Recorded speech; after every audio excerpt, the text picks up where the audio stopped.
the Fiio FT5. Let's talk about it.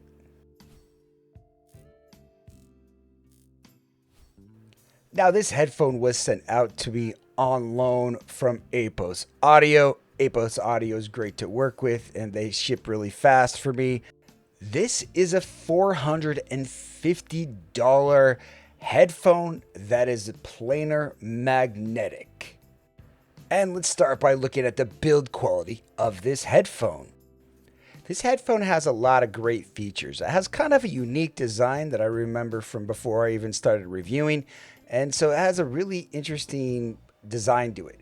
Its top headband is fantastic. I love it. It's super comfortable on my head, and it's one of the better headbands on any headphone that I've experienced. There is a clear left and right cup indicator, which is just kind of a convenient, nice thing to have. There's a lot of good features about it. There's not a lot of flex to it. It feels solidly built. It has angled connectors, which are really easy to swap. You can swap this with any hi-fi min or any meze cables you have. So there's a lot of advantages. The build quality on this headphone as a whole is fantastic. Now, it comes with a case. The case is nice. I mean, I don't know, it kind of has this leatherette sort of style to it. You can also have other terminal connectors in here. So there's a 6.3 and a 4.4, which you can connect with your cable. So it gives you some options if you would like them. Again, nice accessories, nice package, nice cable, but not too exciting.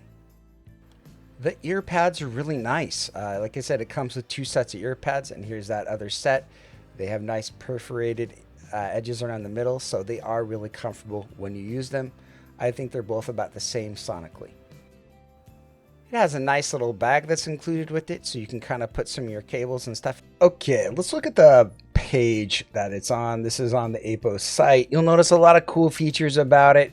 A lot of information that I think is, you know, kind of interesting for people that really care about it. But, you know, a couple things that I really wanted to talk about is the accessory package, because I didn't get a full accessory package. It does have 2 sets of ear pads, and it does have a 3.5 millimeter connector as well. So there's some nice things going on about this. It has pretty low impedance at 63 ohms, pretty high sensitivity, meaning you're gonna be able to drive this off anything that you want to drive it off of. So let's talk about some of the general sound characteristics of this. It is a little bit warm with pretty good detail. Now, this might be a tuning that'll work for you, but I'm going to be flat out and honest that I don't really like this tuning. So let's look at some graphs and talk about maybe why I don't like this tuning, and talk about some other options that you could buy. Okay, let's look at some graphs, and this is some other people's graphs. This is Chroma Squig. I'm not super familiar with them, but you'll notice there's a lot of kind of treble around this 6K region. It's not too bad. You'll notice there's a lot of warmth here. Like if we normalize this at, say, I don't know, 500. And what you'll notice is that either, you know, that it lacks a lot of treble here, or, you know, if you normalize this at a different level, like around 1,000, you'll notice that there's a lot of kind of this lower region here, which means that, like, either this is kind of this warm leading signature, or it's really lacking in treble. And so for me, it kind of lacks in both. Like, it just doesn't sound that great of a set. Like its flow, its tune doesn't really work for me, unfortunately. But it's not a bad set. And I could see how some people would like this, and it's not fully unenjoyable. Like, I'm not trying to trash on this. So it's like sometimes calling a headphone like not for you, or maybe not right, is kind of the hardest thing to do, and that's kind of what I'm trying to say here. Like, this is super reviews, and like this one set I want to show you here, let's see if we can put up a thing here.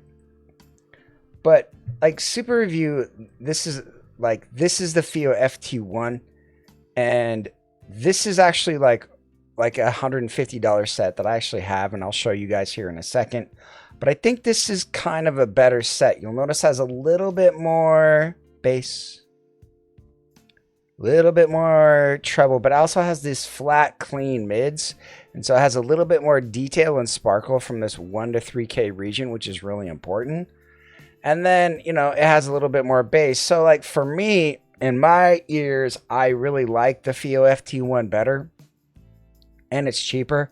I actually own one. I bought one and I had an opportunity to sell it and I didn't because I love it so much. It's just a solid set. And I really enjoy it. And I really find it like a really benchmark worthy set.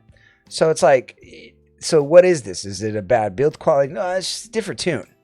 And that's what a lot of this stuff is that sometimes you can find something from the same brand that might actually work for you better.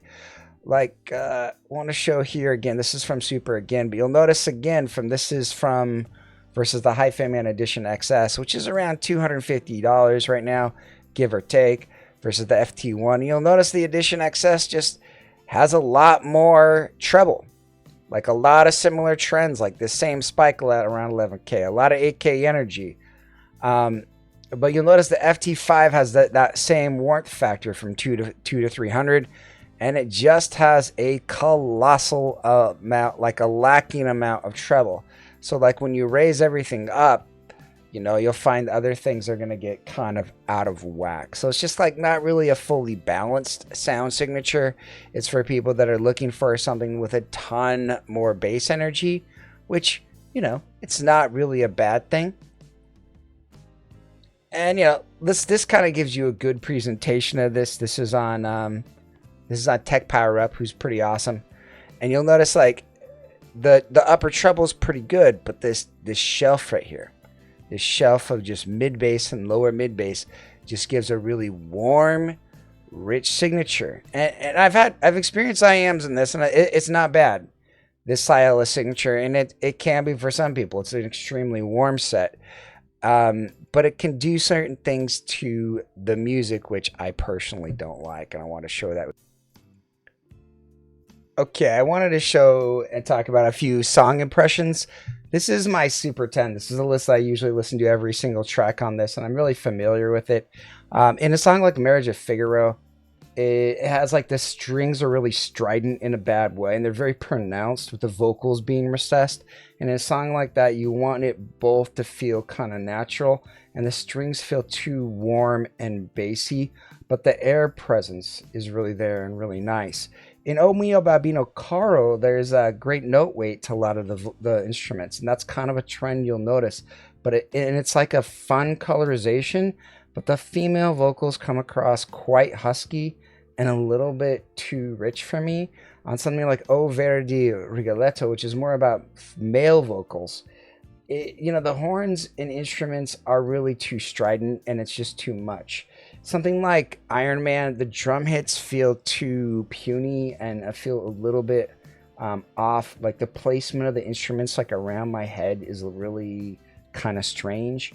And something like There Is a Light That Never Goes Out, it has a nice set of technicalities. The instruments have nice note weight and depth and shimmer to them, but I still hear a lot of note weight in the mids, and it affects things differently in this song. And it's not necessarily bad, but it's not really great.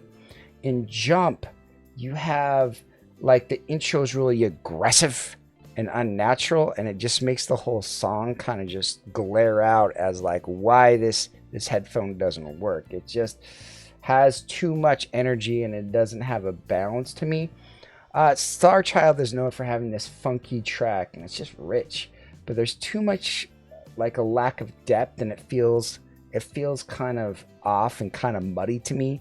It doesn't work. The horns on Dicky Titan are way too strong. Instrumentals are off, and drum weight feels a little bit, I don't know, it feels right and fun on this song, but it's just, you know, it's kind of strange. Master of Puppets, guitars, there's too much thump to the guitars, and they just feel too colorized and too boosted for me. So I hopefully give you an idea of how it really sounds in ear to me, talking about some music tracks, and you can find these songs listed in my YouTube notes. Now, as we look at these two headphones, you notice they're both from Fiio. They both have basically the same cable. They both have swappable pads. But the Fiio FT1 on the right is only $150, while the Fiio FT5 is $450. I personally like the Fiio FT1. It also is a closed back, which for me represents good value because a closed back gives you isolation.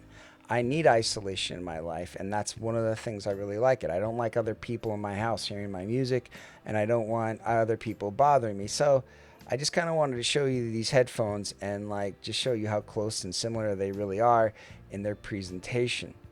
The Fiio FT1, I do need to use a capper strap to make it work for me, but other than that, it's pretty good. Okay, let's rank these guys up. I mean, for me, this is a solid 4-star headphone. I mean, it has a unique tuning, but it's also not super expensive. It doesn't have a terrible sound. It just has a different tune that I'm not super used to. So we're actually going to give this a solid 4-star review. I was kind of debating, so let's give it a solid 4-star. But I mean, if you look at there's other headphones out here that I think might work a little bit better, that are cheaper.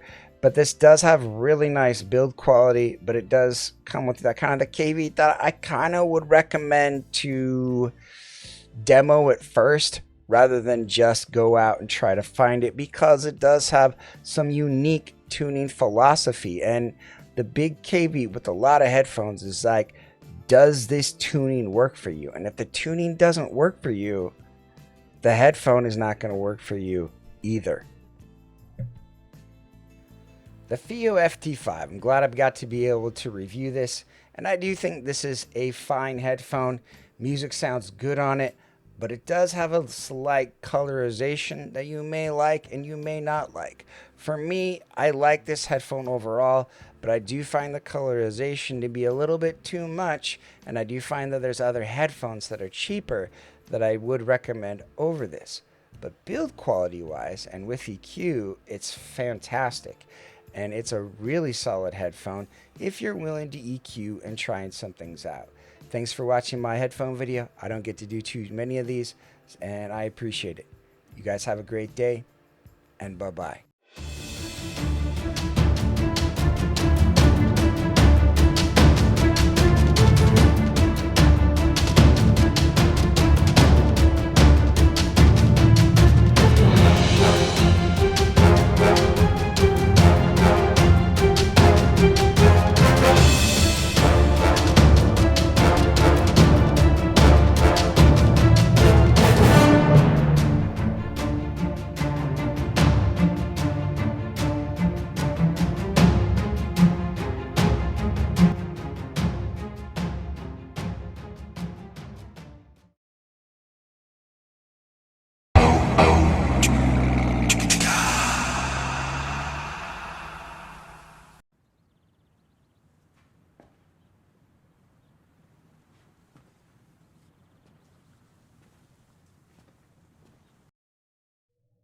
You're still here. It's over. Go home.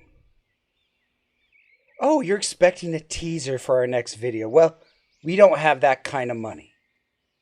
What are you expecting? One of those store reviewers to show up in a saucy little leather number? Go. Oh, I can tell you one thing. We are going to have a collab video. We have no idea what it's going to be. Probably Kryn, maybe Chris, or Joyce. Don't deny it. She's got range. Go. Get out of here.